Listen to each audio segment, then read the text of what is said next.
Let's talk right now. Do you believe President Trump has issued any illegal orders?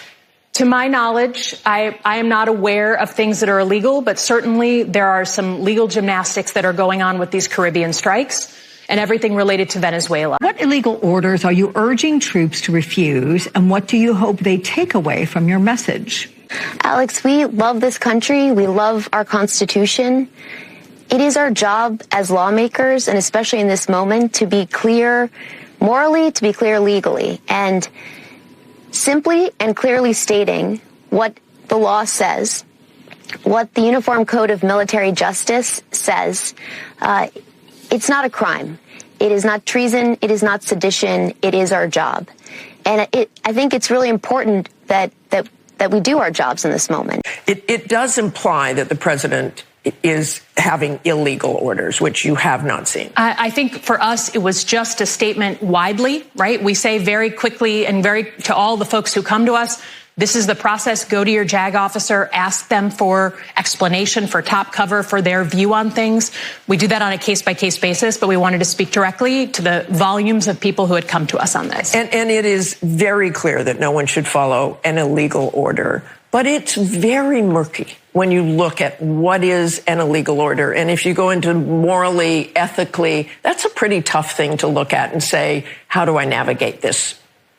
Look, if you're going back to Nuremberg, right, that, well, they told me to do it, that's why I murdered people, is not an excuse. If you look at popular culture, there's you watch, A Few Good Men, we have plenty of examples since World War II in Vietnam where people were told to follow illegal orders and they did it and they were prosecuted for it. So the best thing for people to do is go to their JAG officer, their local law enforcement or a legal officer in their unit, and ask for some explanation, ask for help. And that's what we've been advising people to do.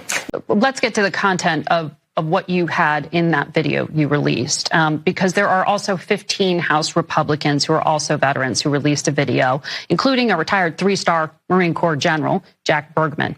Take a listen to this. Troops, listen up. Any service member who refuses a lawful order is subject to court-martial for violating the Uniform Code of Military Justice. We study what's lawful and what's not lawful, and the Democrats stunt insinuating that they're illegal or unconstitutional orders.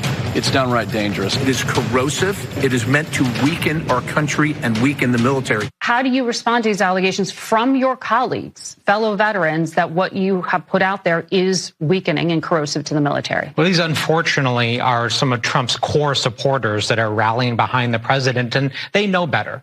They know exactly the difference between lawful versus unlawful. We were very clear in the video that what we're talking about is unlawful orders. You have the president's spokesperson going into a press conference this past week and saying that we called for people to disobey lawful orders. They're simply lying because the truth is unacceptable to them. It's unacceptable. We wanted to start a conversation, and we did, about the dangerous rhetoric this president is using and the threats that he's made to use our military in an unlawful way. Specifically what? Well, send troops into Chicago, send troops into polling stations, kill terrorists' families, arrest and execute members of Congress.